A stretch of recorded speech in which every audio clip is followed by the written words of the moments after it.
सो केमती अच्छा पिलाने भलरे अच्छा ना सेमती भलरे था स्वागत करुच्ची आप फेवरेट चैनल सुपर स्टडी को। तो पिलाने +3 सेकेंड सेमिस्टर तुम जो पॉलिटिकल साइंस पिला अच्छा आम तर कोर पेपर 3 रो यूनिट 3 टा पिलाने कंप्लीट कर देइथिले। आ मु कहिथिली कि कोर पेपर 4 रो यूनिट 3 टा जल्दी आसूची तो एति आपण पई आसीगला। देखो आम आज पढ़ा फास्ट कौन आज आम एति कंप्लीट करवा कौन कंप्लीट करवा ना तुम ये कौन अच्छी ना कॉन्स्टिट्यूशन अच्छी जुडिशियरी अच्छी आउ मल्टी लेवल गवर्नमेंट अच्छी जोटा कि यूनिट 3 रे अच्छी।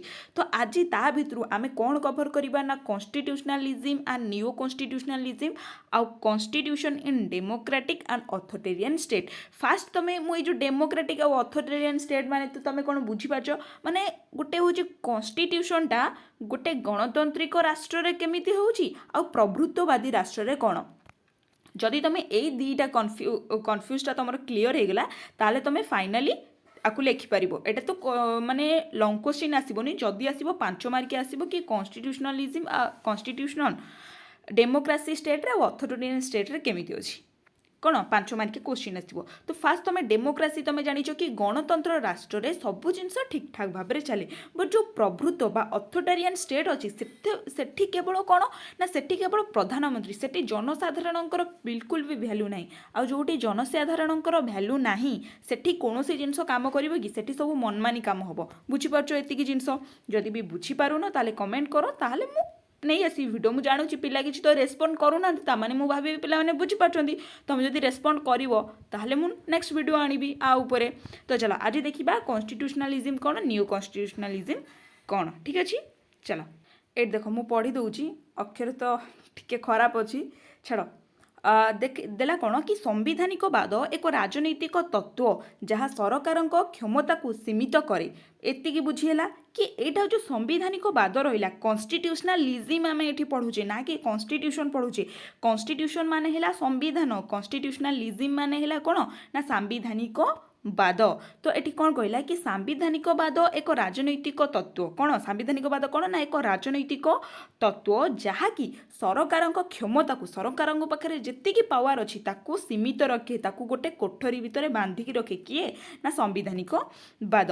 सरकार आईन अनुजाई कार्य करिवे बोली निश्चित कराए। यह गणतांत्रिक सरकार को वैधता प्रदान करिथाए। यह व्यक्तिविशेष को सरकारी क्षमतार अपव्यवहार रक्षा करने नीति और नियमावलीर लिखित दलिल।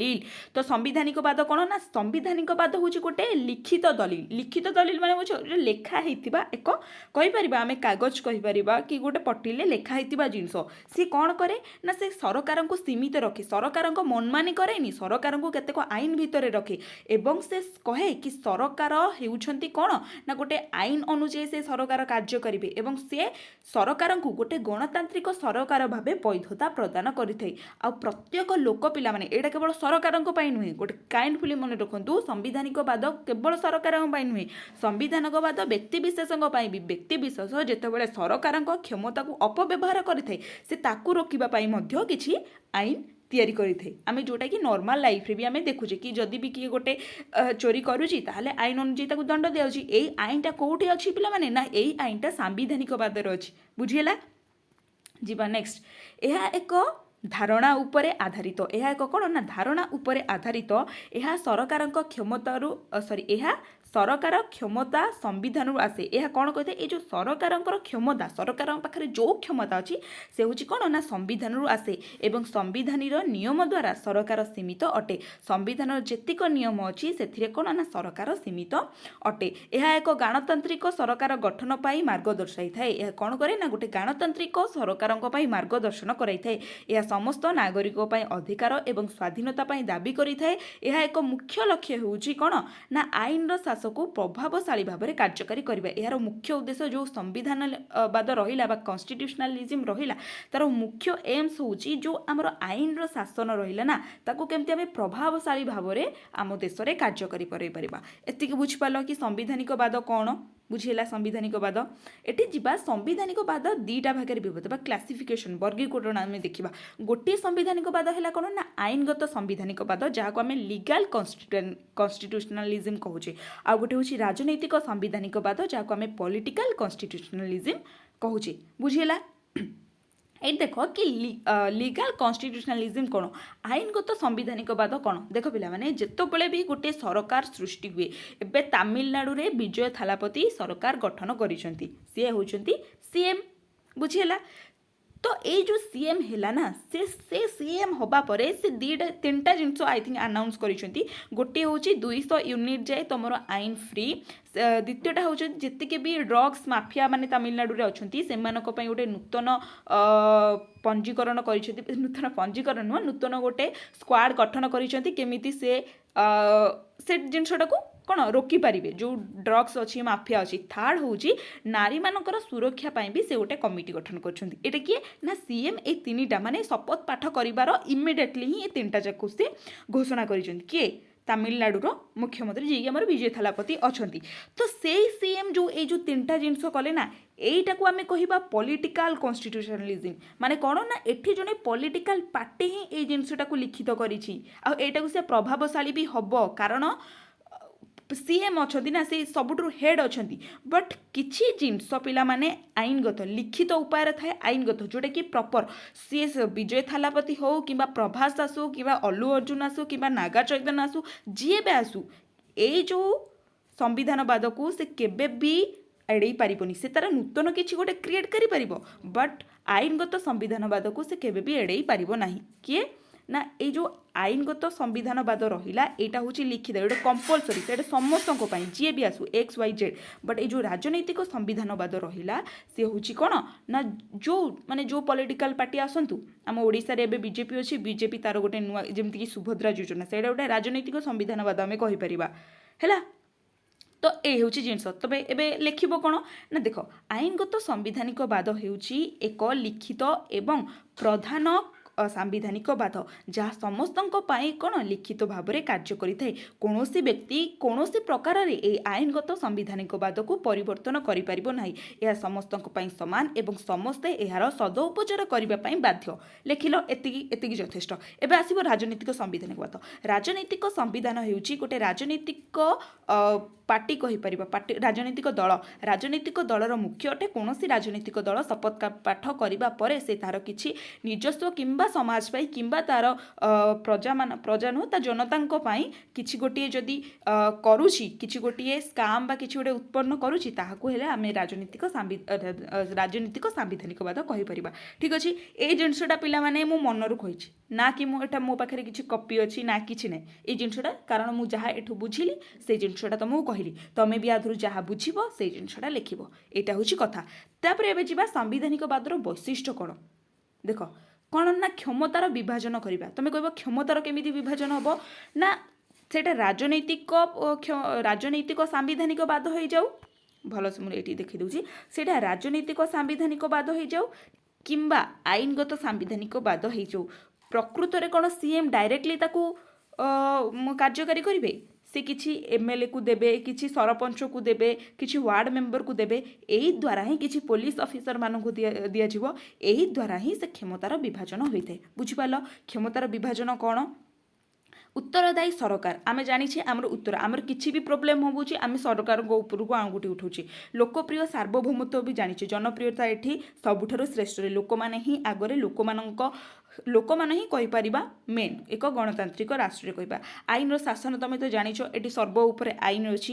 ସ୍ୱାଧୀନ ନ୍ୟାୟପାଳିକା ତମକୁ, କାରଣ ଏଇ ସବୁ ପିଲାମାନେ ତମକୁ ଫାର୍ଷ୍ଟ ସେମିଷ୍ଟରରେ ସବୁ କୁହାଯାଇଛି, ହେଲା। ତମକୁ ଆଉ ସେକେଣ୍ଡ, ମୁଁ ସେଥିଲାଗି କହେ ଫାର୍ଷ୍ଟ ସେମିଷ୍ଟରର ନୋଟ୍ ହଉ, ସେକେଣ୍ଡ, ଥାର୍ଡ଼, ଫୋର୍ଥ, ଫିଫ୍ଥ, ତମେ ଯେଉଁ ସେମିଷ୍ଟର ନିଅ ସେଇ ସେମିଷ୍ଟରର ପ୍ରତ୍ୟେକ ଖାତା, ପ୍ରତ୍ୟେକ ନୋଟ୍କୁ ତମ ପାଖରେ ରଖିବ। ଯଦି ବି PDF ଅଛି, PDF ବି ପାଖରେ ରଖିବ। ତାପରେ ଆସିଲା ବ୍ୟକ୍ତିଗତ ଅଧିକାର ବା ବ୍ୟକ୍ତିର ଅଧିକାର। ଏଇଟା ତୁମେ ସବୁ ଆନାଲାଇଜ୍ କରିପାରିବ ବା ତାକୁ ଯେଉଁ କହନ୍ତିନି କ'ଣ ଡେସ୍କ୍ରାଇବ୍ କରିପାରିବ, ସେତିକି ବିଶ୍ୱାସ ଅଛି।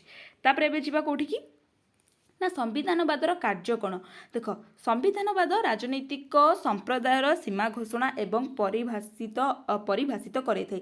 ରାଜନୈତିକ ଯେଉଁ ସମ୍ପ୍ରଦାୟର ଅଛି ତାର ସୀମା ଘୋଷଣା କରିଥାଏ। ସାମ୍ବିଧାନିକ ବାଦ ରାଜନୈତିକ ସମ୍ପ୍ରଦାୟର ପ୍ରକୃତି ଏବଂ କର୍ତ୍ତୃତ୍ୱ ଘୋଷଣା କରିଥାଏ। ରାଜନୀତି କ'ଣ ନା, ସମ୍ବିଧାନର ପ୍ରକୃତି କ'ଣ ରହିଲା ଏବଂ ତାର କର୍ତ୍ତୃତ୍ୱ, ତାର ପ୍ରାଧାନ୍ୟ କ'ଣ ରହିଲା, ତାକୁ ମଧ୍ୟ ସାମ୍ବିଧାନିକବାଦ କହିଥାଏ। ସାମ୍ବିଧାନିକବାଦ ଏକ ଜାତୀୟ ସମ୍ପ୍ରଦାୟର ପରିଚୟ ଏବଂ ମୂଲ୍ୟବୋଧ ପ୍ରକାଶ କରିଥାଏ। ସାମ୍ବିଧାନିକବାଦ କ'ଣ କରେ ନା, ଯେଉଁ ଜାତୀୟ ସମ୍ପ୍ରଦାୟ ରହିଲା तार कौन मूल्यबोध को परिप्रकाश करिଥାଏ। तापर आसला सांविधानिकवाद नागरिकर अधिकार एवं कर्तव्य घोषणा करिଥାଏ। सांविधानिकवाद समाज रे राजनैतिक अनुष्ठान गुड़िक प्रतिष्ठा एवं नियंत्रण करिଥାଏ। सांविधानिकवाद राष्ट्र को निर्दिष्ट सामाजिक अर्थनैतिक किंबा विकास मूलक लक्ष्य पाई प्रतिबद्ध करिଥାଏ। सांविधानिकवाद सरकार विभिन्न स्तर मध्य क्षमतार विभाजन करिଥାଏ। एटा तुम घोषी लगी पड़ो ए किसी बुझेबार जिनस ना।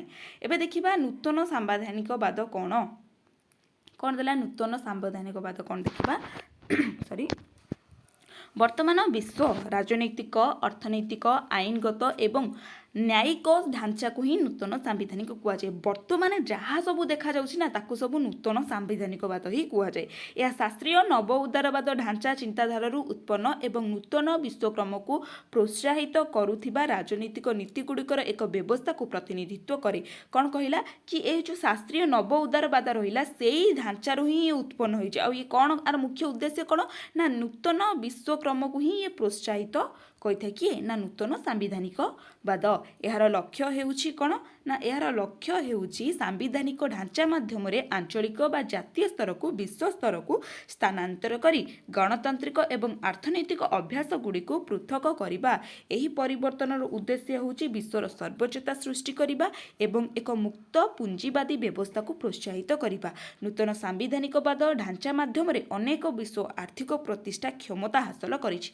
तो ये कौन कहूछि कि ये जो सांविधानिक वर्तमान जहाँ देखा जाउछि सेटा होउछि गोटे सांविधानिकवाद। ये होउछि शास्त्रीय नव उदारवाद उत्पन्न होउछि आर मुख्य उद्देश्य होउछि विश्वक्रम को प्रोत्साहन करवा। ये जो सांविधानिक माध्यम आंचलिक हो किंबा जातीय स्तर को से सबुठारु उच्च को नहीं जीव एवं अर्थनीति और राजनीतिक क्षेत्र को पृथक करी सेमानंक भितरे से गोटे नुआ जिनिस माने जितेबाला अर्थनीति और राजनीति दुईटा पृथक हो गला से अर्थनीति को भी वृद्धि कर राजनीति को भी वृद्धि कर ए दुईटा को मिसेबनी सी है। तो यार हूँ सबुठार मेन उद्देश्य कौन है ना विश्वर सर्वोच्चता माने तमें जो स्टेट रे रहुच तमें जो राष्ट्र रे रहुच से राष्ट्र को केमती विश्व रे सर्वोच्चता करिवो किए ना सांविधानिकवाद। जितेबाला तुम माने देख गोटे जिनस हूँ फॉर एग्जांपल तुम फैमिली हो जाओ तुम फैमिली रे जदि तुम्हें भल नीति नियम को चलिकी मानुच ताहले गाँव में तुम गोटे भल इमेज हम कि हाँ तांको फैमिली भल फैमिली। तो सेमती जदि इंडिया रे आमर भल आईन अनुजाई काम करुची आईन मानुची क्रिमिनाल सबू माने बंद हो जाऊँगी रेपिस्ट होनी रेपिस्ट आउ क्रिएट होनी रेप आउ कार होनी ताहले इंटरनेशनल क्षेत्र में भी भारतर गोटे भल इमेज हम। बुझीपारछ ये सब किए करोछि ना सांविधानिकवाद। सांविधानिकवाद कौन ना एक आईनगत लिखित दलिल जहाँ अनुसार समस्ते कार्य करिथांती। बुझीपाल एतिकी। तापर जीवा कौन देला कि नूतन सांविधानिकवादर वैशिष्ट्य कौन मुझे जहाँ पूर्व कहली कि राजनैतिक और अर्थनैतिक क्षेत्र में पृथकीकरण ए दुईटा को से डिवाइडेड कर अर्थनीति को ता बाटर पृथकीकरण कर राजनीति को ता बाटर पृथकीकरण कर। व्यक्तिगत संपत्तिर अधिकार से प्रत्येक मनीष को तार जी भी संपत्ति अच्छी ताको अधिकार दिज्व जोटा कि आम मैंने बर्तमान पारुचे आम आम जमी को चाष कर धान उत्पन्न करें से धान को बिकी आम पैसा पाउछे। गणतांत्रिक वितर्करू पृथक जोड़े कि आम होचे साधारण जनता केबे भी गणतांत्रिक वितर्क पशुना। हाँ से पार्टी पार्टी जेबे तुम गोटे पार्टी रे परिणत हो सेबे तुम साधारण जनता नुह तुम गोटे पार्टी अंडर रे पलैब। तो से जिनसटा विश्व शासन व्यवस्था नूतन सांविधानवाद गोटे विश्व शासन व्यवस्था को प्रोत्साहन करें। विश्व शासन व्यवस्था को केमिति निज शासन रे अंतर्भुक्त करिवे एवं निज शासन को केमिति विश्व शासन रे अंतर्भुक्त करिवो सेटा होची नूतन सांविधानिकवादर गोटे मुख्य वैशिष्ट्य मुख्य उद्देश्य मध्य कहि परिबा। तो एठी तमरो सरीगला सांविधानिकवाद कौन नूतन सांविधानिकवाद कौन क्लास बहुत ही लेंदी ही गलानी। तो आशा करछि भिडियोटी बहुत हेल्पफुल होइतबा आ तुम माने मध्य बुझी पारथबो जोठी भी किछि भी बुझी पारनो वीडियो को आउ थरे देखो सेठी भी जदि किछि बुझी पारनो ताहले मते कमेंट करो। तुम जानि जो मु समस्तक कमेंट रो रिप्लाई दउछि निहाती आपण मानकर कमेंट रो मध्य रिप्लाई देबी। तो रहिली नमस्कार जय जगन्नाथ।